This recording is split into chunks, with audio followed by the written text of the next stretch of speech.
Idol, may nakita na naman ako sa social media, mga kakaibang nilalang mula sa ilalim ng dagat. Mga kakaibang lamang dagat na bihirang-bihira mong makikita o baka nga ngayon mo lang nakita.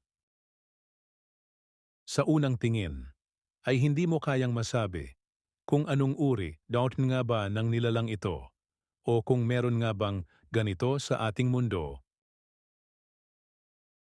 Patunay lang ito na marami pa tayong hindi nalalaman at hindi pa natutuklasan sa ating karagatan.